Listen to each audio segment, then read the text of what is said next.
Hey guys, Lucas here in Venture Surplus, and today we're going to cover the USMC two-man combat tent from Diamond brand. Now this is a no longer in service tent, but we found some good sources to get these in stock pretty regularly this year. So we figured we'd give it a good overall view so you know what you're getting into when you grab one of these things. So let's take a look at the basics, kind of like what it does, what it is, and then we'll get into kind of the features and take a better look at it. And then we'll go into the pros and cons, because there are some cons to this tent, but there are some pros to it as well. So let's dig into the basic overview first.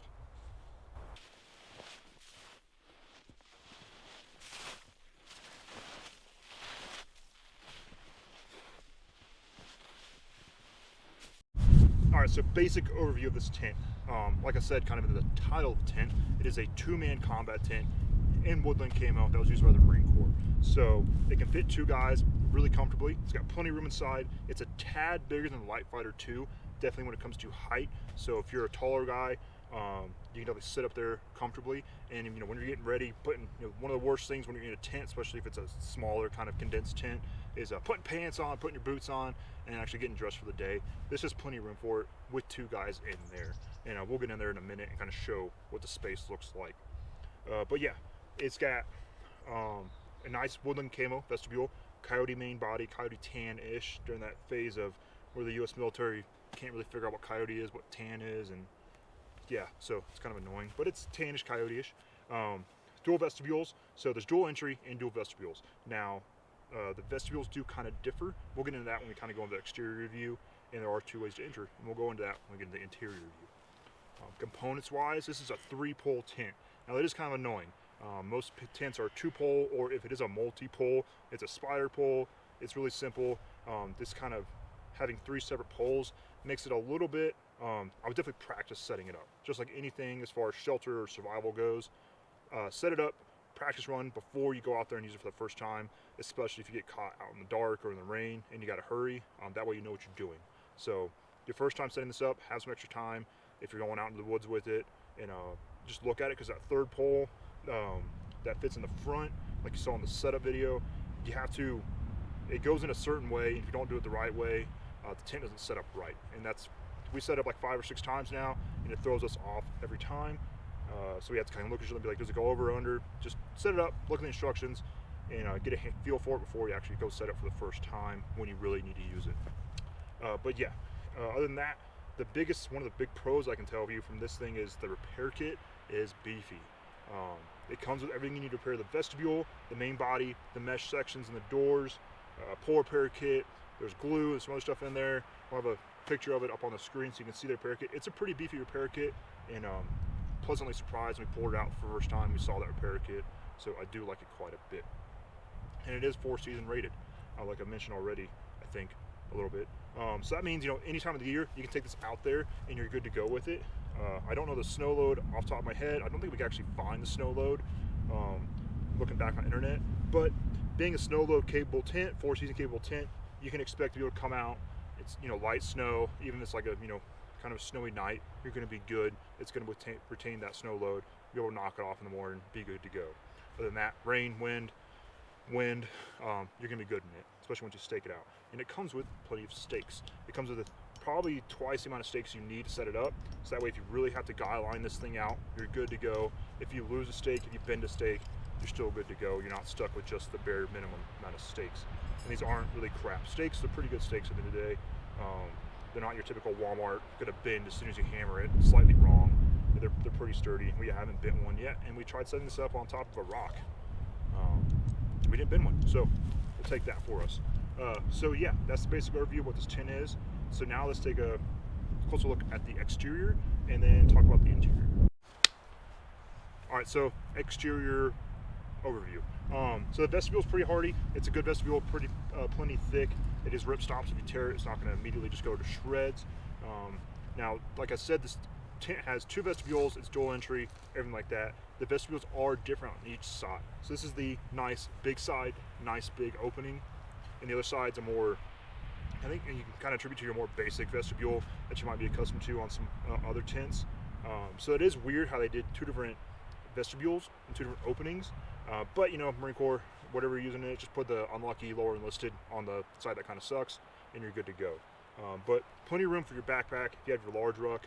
Philby large ruck or Army large ruck or larger backpack. There's plenty of room right here for it, and there's plenty of room on their side to shove that kind of thing in there.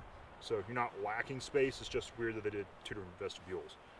Now this does not come with a ground tarp. That base on here is pretty durable. It's going to keep the worst of the weather off you. I'm sure the Marine Corps intends for you to use your tarp that they issue out as your ground tarp if you're using this in more wet weather situations, or just suck it up, sleep on top of your sleeping pad inside your bivy sack, one of the ways. But just know this does not come with a ground tarp as it is. And then, like I said, plenty of stakes. You can stake this thing out really well, guy line it out on the sides, and you're going to be pretty happy and pretty, you're going to be dry, safe from the wind, everything like that. And it's going to keep you well insulated because there's not a lot of mesh in here. You'll see that when we go inside, which definitely leans to that whole 4-season capability where it's going to retain that heat and everything like that. It's not going to breathe so crazy that you're going to get really cold really easily, especially once you put the vestibule on top of it. So that's the exterior. Now let's talk about the interior. Welcome to my crib. All right, so this is the inside, the interior of it. Pretty roomy. Like I said, it's pretty tall. I still got room up here to sit up. So if I'm sitting on top of my sleeping pad and my sleeping bag, there's just plenty of room in here to get dressed, get ready, and not be too claustrophobic or really kind of contained. Now, as you see on this side, doors match where there is a mesh section. So you can open this up, breathe a little bit, and you see the other vestibule, which is a tad bit smaller and opens up kind of more traditionally when it comes to vestibules. And it is pretty tall, pretty long. On the other side, there are pockets, so you can stash some of those like socks and everything like that, light items that you want to easy access to, and you just need them out for the night. Just want to be able to grab them, headlamps, everything like that. And there is a canopy little thing you can tie up on the top end. I just couldn't bring myself to tie it up really, but yeah, and it's got places where you can hook stuff in to dry it out.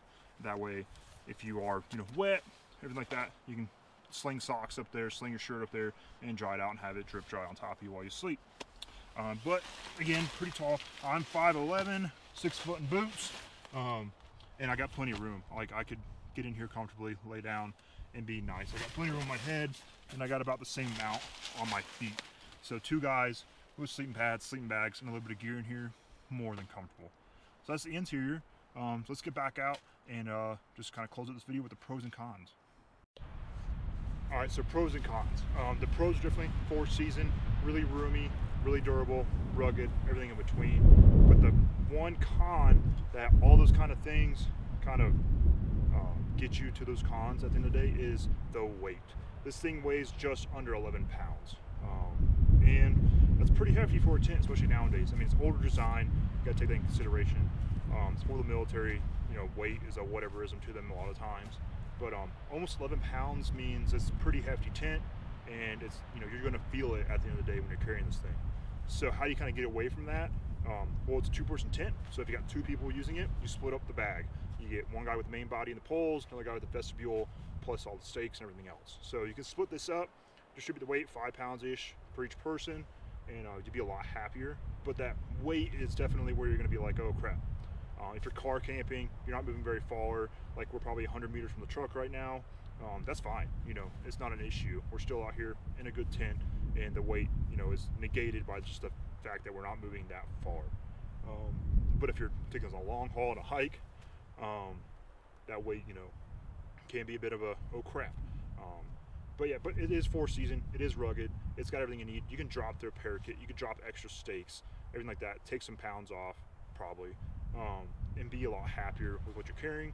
But there's just something to consider, and that is just pretty much the only con other than not having a ground tarp included. But again, that bottom is pretty durable. It's gonna be very water resistant. You're not gonna immediately get flooded if you get rained on, especially if you set this up right.